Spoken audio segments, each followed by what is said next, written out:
नमस्कार, स्वदेश न्यूज की खास पेशकश मोहन का ऐलान। अखंड हिंदुस्तान देख रहे हैं आप। बहुत स्वागत है आपका। मैं हूं आपके साथ ऋषभ राय। मध्य प्रदेश के सीएम डॉक्टर मोहन यादव ने आज एक बड़ा ऐलान कर दिया है।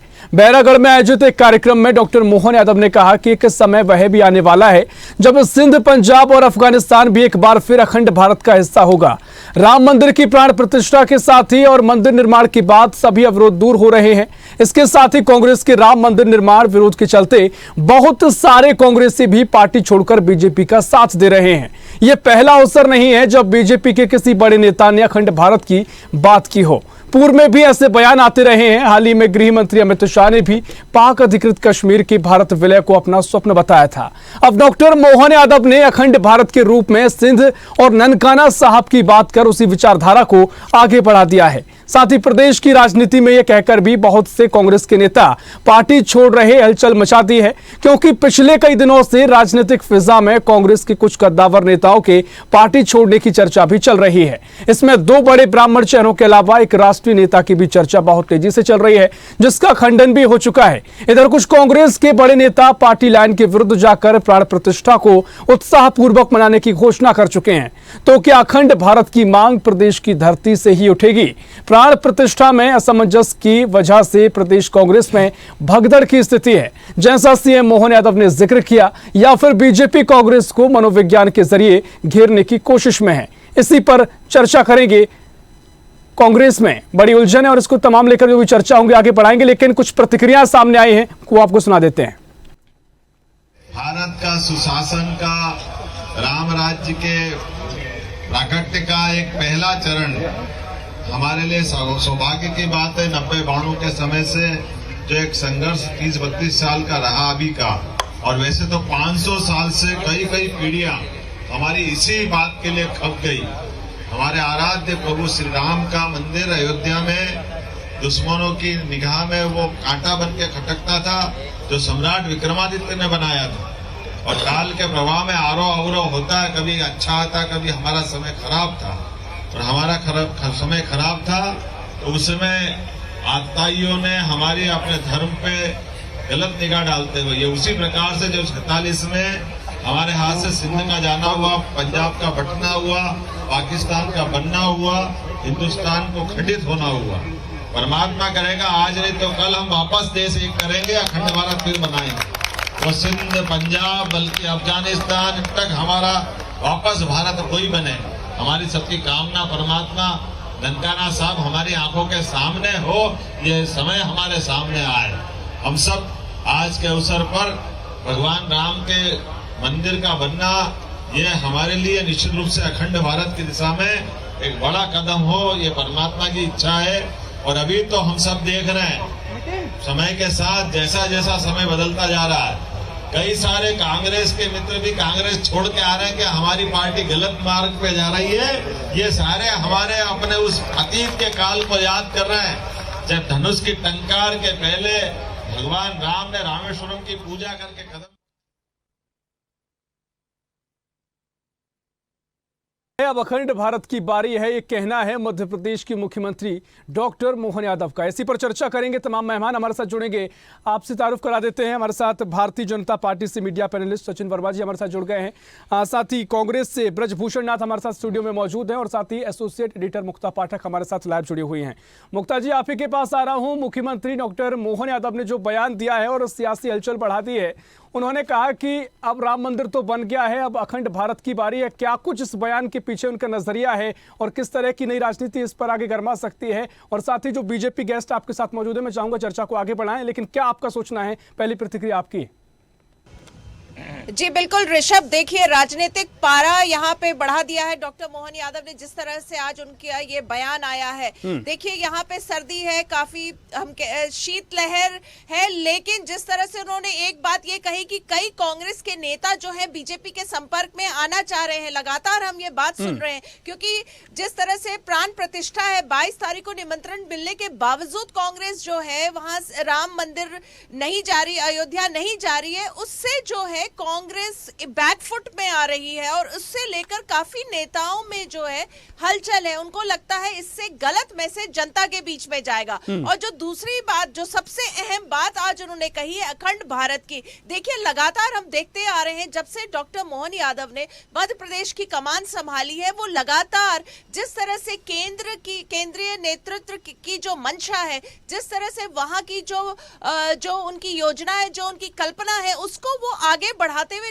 नजर आ रहे हैं। मध्य प्रदेश में लगातार हम ये देख रहे हैं, राम राज स्थापित करने की बात है मध्य प्रदेश में, सुशासन की बात है, मोदी की गारंटी को आगे बढ़ाने की बात है मध्य प्रदेश में, योजनाओं को आगे बढ़ाने की बात है। तो ये सारी बातों और आज जिस तरह से उन्होंने एक अखंड भारत की बात की है, तो ये भी लगातार जो है प्रधानमंत्री नरेंद्र मोदी, अमित शाह, हम लोगों ने समय समय पे सुना है। तो जिस तरह से अब राम मंदिर जो है लगभग पूरा हो चुका है, प्राण प्रतिष्ठा हो रही है, सारी पूजा अर्चना हो रही है, 22 तारीख को जो भव्य कार्यक्रम है, उसके बाद उन्होंने कहा कि अब जो है हमें अखंड भारत जो एक कल्पना है हम लोगों की सबकी, उसकी ओर अग्रसर करना चाहिए। चलिए हम जानते हैं, सचिन जी से प्रतिक्रिया ले लेते हैं इन दोनों विषय पर, अखंड भारत पे भी और जिस तरह से कांग्रेस जो बैकफुट पे है और मध्य प्रदेश के कुछ नेता जो है वो बीजेपी में आने को आतुर है। तो क्या कहेंगे आप सचिन जी?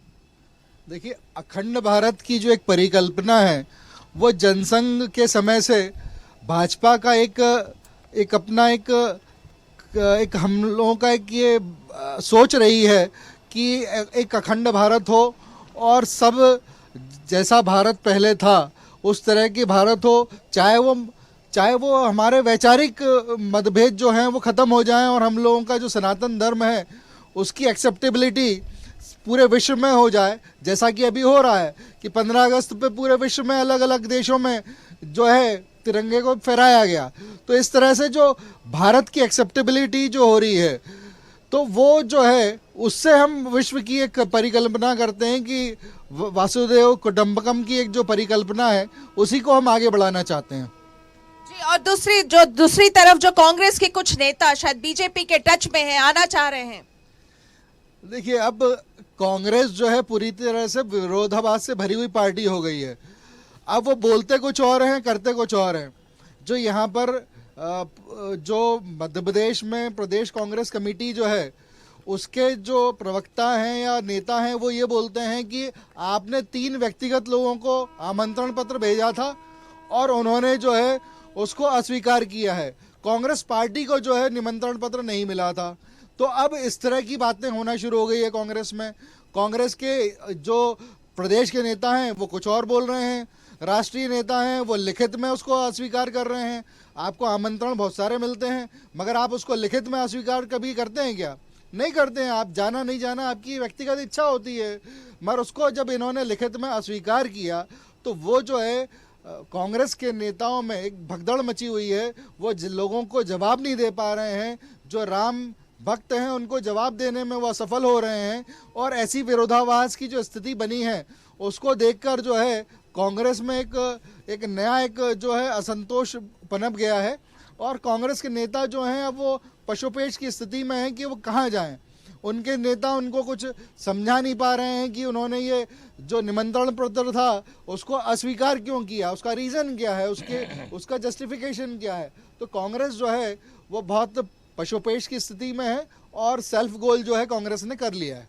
देखिए ऋषभ, ये तो हम लगातार सुन रहे हैं, जो मध्य प्रदेश के कांग्रेस के नेता है वो लगातार कह रहे हैं कि हम जो है कार्यकर्ताओं को यहाँ से भेजेंगे अयोध्या। तो ये एक तरह से 2 बातें हैं कि निमंत्रण अस्वीकार करना लेकिन कार्यकर्ताओं को अयोध्या भेजना। जी निश्चित तौर पर यहाँ पर तमाम तरीके से हमने अन्य राज्यों में भी देखा है जहाँ कांग्रेस कार्यकर्ताओं ने कई बार बड़ी संख्या में इकट्ठे होकर कहा कि कांग्रेस ने जब ये तय किया कि राम मंदिर की प्राण प्रतिष्ठा समारोह में नहीं जाएंगे तो गुजरात के भी कई कांग्रेस कार्यकर्ता सामने आए। उन्होंने कहा पार्टी को एक बार विचार करना चाहिए। तो तमाम विरोधाभास पार्टी के भीतर देखने को मिले हैं।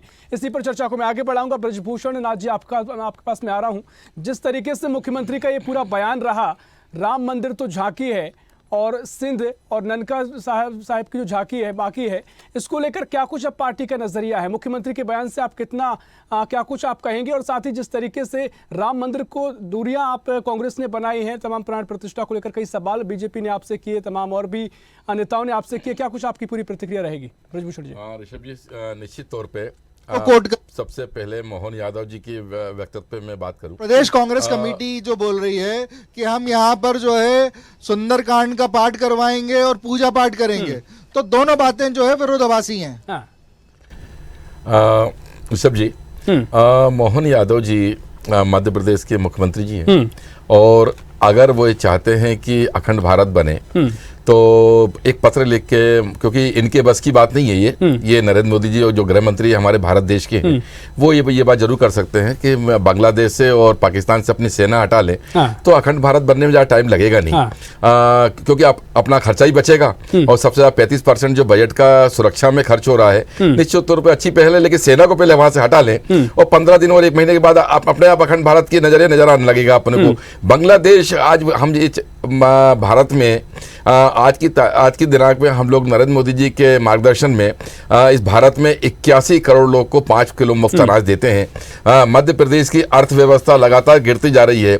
155 लाख करोड़ रुपए नरेंद्र मोदी जी ने महाशय ने बिना डेवलपमेंट के भारत में, बिना कोई बड़ा उद्योग के एक उधार कर्जा ले लिया है। इसको कैसे चुकाएंगे, इस पे भारत देश को देखने की जरूरत है। उसके बाद आपने ये कहा कि कांग्रेस ने उसको ठुकराया। कांग्रेस को पहली बात तो निमंत्रण नहीं था, कांग्रेस के नेताओं का अपना मत है, और कई प्रदेश के अध्यक्ष और कई प्रदेश के जो राम भक्त हैं और जो राम जी को में आस्था रखते हैं हिंदू, और हर हिंदू भारत का राम जी में आस्था रखता है, लेकिन राम जी के नाम पर कोई भी व्यक्ति कांग्रेस का हो या देश का सनातनी धर्म का जो व्यक्ति होगा वो ढोंग नहीं करेगा।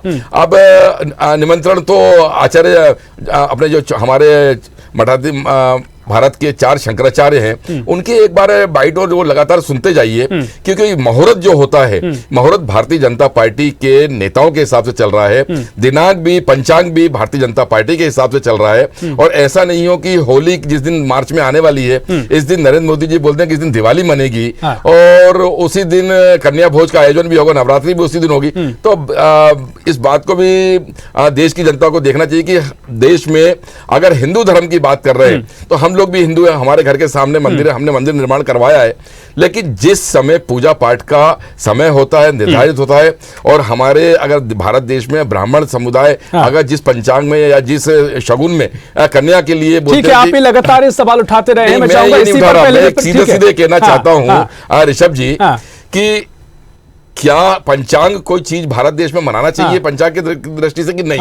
और अगर हम नहीं कह रहे, कांग्रेस ने कभी कटाक्ष नहीं किया, किसी कांग्रेस के नेता ने यह नहीं कहा कि यह अधूरा निर्माण है, किसी ने यह नहीं कहा कि गलत पंचांग में प्राण प्रतिष्ठा हो रही है। मैं ये कहना चाहता हूं, क्या यह भारतीय जनता पार्टी का काम है? ये सुप्रीम कोर्ट ने जब आदेश दिया तो क्या भारतीय जनता पार्टी को आदेश दिया कि आप घर घर में चावल फेंके? ये ट्रस्ट को काम दिया था। क्या आपसे पूछना चाहता हूँ ऋषभ जी, मध्य प्रदेश के जितने विधायक जीत के आए हैं, आप भी शामिल हो जाते हैं, मैं तो कह रहा हूं, मेरी सुनिए ना, मध्य प्रदेश में जितने विधायक हैं, जितने सांसद हैं, जितने मंत्री हैं, क्या किसी को ट्रस्ट की तरफ से आवेदन निमंत्रण आया है? अगर वो निमंत्रण नहीं आया तो क्या उनको पाकिस्तानी समझते हैं ट्रस्ट वाले? इनसे पूछिए पहले कि मध्य प्रदेश के मोहन यादव जी से लेके रामेश्वर शर्मा जी, कितने लोग वहां पे 22 तारीख को उपस्थित होंगे? ये ढोंग करना बंद करें। 22 तारीख को भारतीय जनता पार्टी के लोगों को खुद ही नहीं बुला रहे, हमसे क्या बात करना चाहते हैं? भूषण जी, थोड़ा नरमी से हम चर्चा करते हैं। सचिन वर्मा जी, मैं आपके पास आ रहा हूं। जिस तरीके से अब कांग्रेस तमाम आरोप लगा रही है, मैं चाहूंगा लगातार ये सवाल उठाती कांग्रेस रही है कि ट्रस्ट की ओर से कोई निमंत्रण नहीं आया है, बीजेपी ही लगातार पूरे कामकाज में लगी हुई है, बीजेपी के द्वारा ही ये तारीख तय की गई है, जिस तरीके से पूरा कार्यक्रम हो रहा है, इसको लेकर मैं चाहूंगा थोड़ी स्पष्ट प्रतिक्रिया दो, क्योंकि लगातार ये सवाल सचिन जी उठता आया है। सचिन जी से पूछिए, आप जा रहे हैं 22 तारीख को कि नहीं जा रहे? आप यही रहेंगे? सचिन जी पूछिए सचिन जी से। जी देखिए, एक तो पहली बात तो ये है कि कांग्रेस बार बार जो है, अरे आप जा रहे हैं कि नहीं? देखिए 22 तारीख को आप जा रहे हैं कि नहीं? आप जो है तो नरेंद्र मोदी जी के भक्त हैं, अभी हम आप जाइए ना, पहले आप जाके दिखाइए 22 तारीख को कर रहे हैं। देखिए, मैं कब जा रहा हूँ कब नहीं जा रहा हूँ उसको आप व्यक्तिगत रूप से मुझसे पूछ लीजिएगा, मैं आपको बताऊंगा बिल्कुल। देखिए, आप जो है चर्चा के स्तर को गिराने का प्रयास न करें। अरे 22 तारीख को आप जा रहे हैं कि नहीं? हाय ना करिए ना, आप इस सवाल मैंने पहुंचा दिया है, वो जवाब देंगे, आप लोग सुन लीजिए, मैं आप पर आऊंगा। मुहूर्त से या प्राण प्रतिष्ठा से के कार्यक्रम से कोई आपत्ति नहीं है। दूसरी बात, कांग्रेस ने हमेशा से राम मंदिर के जो आंदोलन था उसको लटकाने भटकाने और अटकाने का काम किया। इन्होंने 2019 में भी इन्होंने जब मुकदमे का फैसला आने वाला था तो कपिल सिब्बल जो बाबरी मस्जिद एक्शन कमेटी के वकील थे, उन्होंने आवेदन पत्र प्रस्तुत किया था सुप्रीम कोर्ट में कि ये जो प्रकरण है उसका निर्णय अभी ना किया जाए। तो कांग्रेस जो है, कांग्रेस ने जब इस राम जन्मभूमि का निर्माण कार्य शुरू हो रहा था तो कांग्रेस के नेता जो थे काले कपड़े पहन के संसद में आए थे विरोध दिखाने के लिए। तो कांग्रेस के जो अब नेता जो आज मुहूर्त की बात करते हैं या किसी दूसरी बातें करते हैं तो ये भटकाने की बात करते हैं।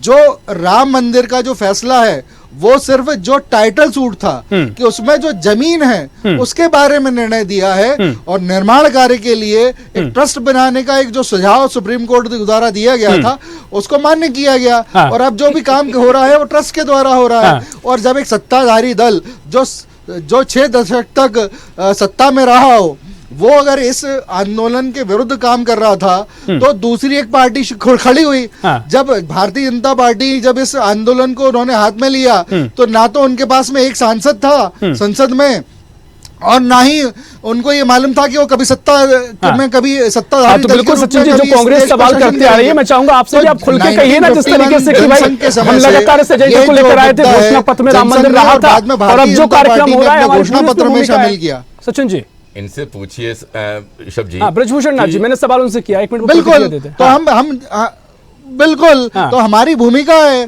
हमने जो घोषणा पत्र में घोषणा की एक राजनीतिक पार्टी के रूप में, तो राजनीतिक पार्टी के रूप में हमको अपनी घोषणा पत्र को दिखाने का भी अधिकार है कि हमने जो कार्य हाथ में लिया था वो पूरा किया। जनता के सामने हम जा रहे हैं कि हमने अपना काम पूरा किया है। और अगर सनातन धर्म के हम लोग हैं और उसको उस राष्ट्रीयवाद को हमको अगर बढ़ाना है तो हम अगर घर घर जाके लोगों को आमंत्रित कर रहे हैं तो इससे कांग्रेस को क्या आपत्ति है? ब्रजभूषण नाथ जी, मुझे लगता है सवाल को आपके जवाब मिल गया होगा, क्योंकि जिस तरीके से भारतीय जनता पार्टी पर आप आरोप लगा रहे हैं क्यों बोलकर कैसे आए और वही कर रहे हैं। हमारा कोई आरोप नहीं है, हमारा ये निवेदन है, सचिन जी जब बच्चे होंगे तब साध्वी उमा भारती, प्रवीण तोगड़िया, लालकृष्ण आडवाणी, अशोक सिंघल जी, ये सभी लोग इस राम जन्मभूमि निर्माण के लिए लगातार संघर्ष कर रहे थे और सतत प्रयास कर रहे थे। मैं सचिन भाई से खाली इतना छोटा सवाल पूछना चाहता हूं, इनमें से आप लोगों ने किसी को निमंत्रण दिया? 22 तारीख को ये लोग वहां उपस्थित हो पा रहे हैं। आज ही डीएम साहब ने आदेश दिया है वहां पे अयोध्या में कि जिसको निमंत्रण नहीं मिला है वो आज, कल और 22 तारीख को प्रवेश नहीं करेगा। तो अब ये बताइए, हम जाना चाहें तो सचिन जी, मैं आज आपके चैनल के माध्यम से कहना चाहता हूं, मैं परसों जाना चाहता हूं, मुझे भेजिए आप, भेज के दिखाइए सचिन भाई, आप मुझे कल भेज के दिखाइए। सचिन जी, मैं जाना चाहता हूँ राम जन्मभूमि अयोध्या में प्राण प्रतिष्ठा समारोह में, आप मुझे भेज के दिखाइए। ठीक है ब्रजभूषण नाथ जी, अब आप कह रहे हैं जाना चाहते हैं, आपकी पार्टी ने तो बिल्कुल राहुल गांधी जी से बोलेंगे वो आपको अपना प्रतिनिधि नियुक्त कर दें और आप वहां पहुंच जाएं। हमारे राहुल गांधी से बोलिए ना कि वो अपना प्रतिनिधि नियुक्त कर दें। के नेता नहीं है राहुल गांधी, हमारी पार्टी के आस्था के नेता हैं। आप इस स्तर पर कह रहे हैं आप जो है राहुल गांधी जी के अस्वीकार करने के समर्थन में है या नहीं है, पहले तो ये बताइए।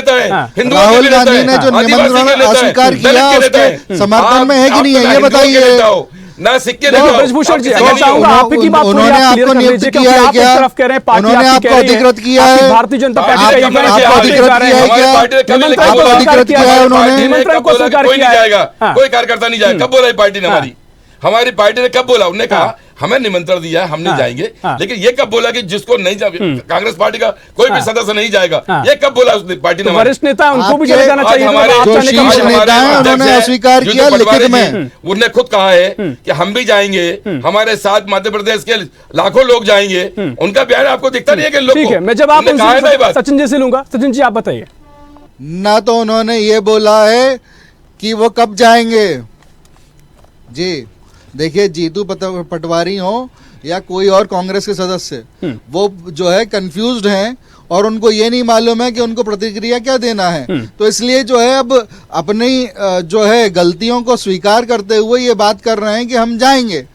अब उन्होंने अपने जो शीर्ष नेता है उनके विरोध में तो वो अपना प्रदर्शन कर नहीं सकते हैं, तो वो एक जो है एक जुमला जो है उन्होंने छोड़ दिया है कि हम जाएंगे और हम राम नवमी के समय जाएंगे। तो राम नवमी के समय अगर वो जा सकते हैं तो अभी क्यों नहीं जा सकते हैं? मैंने बोल अभी दिया, क्यों 22 उन्होंने तारीख को विरोध आप खुद कर नहीं दिया? जा पा रहे। उनके शीर्ष नेता ने अस्वीकार क्यों कर दिया अरे है? 22 तारीख को आप उसका खुद वो नहीं घुस जवाब नहीं पाओगे दे वहां पा पे। रहे हैं। 22 तारीख को आप खुद ही नहीं घुस पाओगे सचिन भाई, आपके रामेश्वर शर्मा नहीं घुस पाएंगे। आप हमसे क्या बात करना चाहते हो? 22 तारीख को ना रामेश्वर शर्मा दिखेंगे ना आप दिखोगे वहां पे। जिसको बुलाया वो तो जा नहीं रहा है आपकी पार्टी से। आप हम जाना चाहते हैं, आप पहले तो स्पष्ट कर दो, आप स्पष्ट कर दो कि आपके नेताओं ने जो निमंत्रण अस्वीकार किया है उसके समर्थन में हो या उसके विरोध में हो। आप 22 तारीख को भेज के दिखाइए हमें। निश्चित तौर पर देखिए इस बहस को और लंबा भी खींचा जा सकता है, तमाम बिंदुओं पर चर्चा भी हो सकती है, लेकिन समय हमारे पास इतना ही है। मुक्ता जी मैं आपके पास आ रहा हूं आखिरी प्रतिक्रिया के लिए। जिस तरीके से अब तमाम सवाल जवाब का सिलसिला जारी है, 22 तारीख शीर्ष नेताओं की बात कर रहे हैं, उसके पहले जो सियासत गरमाई है इसको लेकर मध्य प्रदेश में मुख्यमंत्री का बयान हो या लोकसभा चुनाव सामने हो, क्या कुछ भूमिका फिलहाल नजर आ रही है और क्या कुछ आप कहेंगे मुक्ता जी?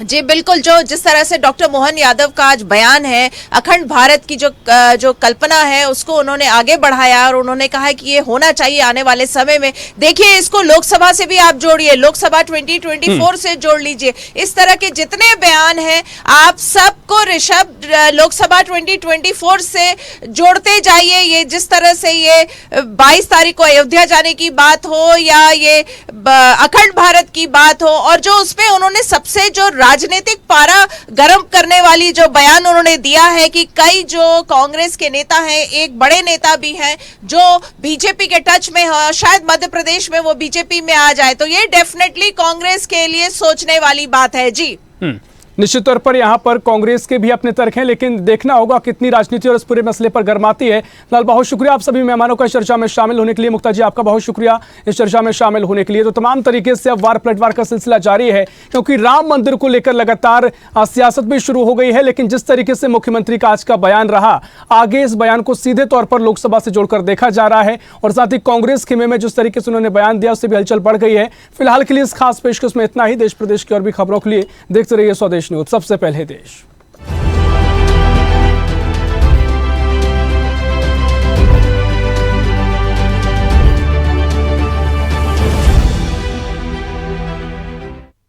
ऐसी ही खबरों के लिए हमें लाइक करें, शेयर करें, फॉलो करें और YouTube पर सब्सक्राइब करें और बेल आइकन दबाना ना भूलें। साथ ही ताजा अपडेट्स के लिए हमारी वेबसाइट स्वदेशलाइव.com पर जरूर जाएं।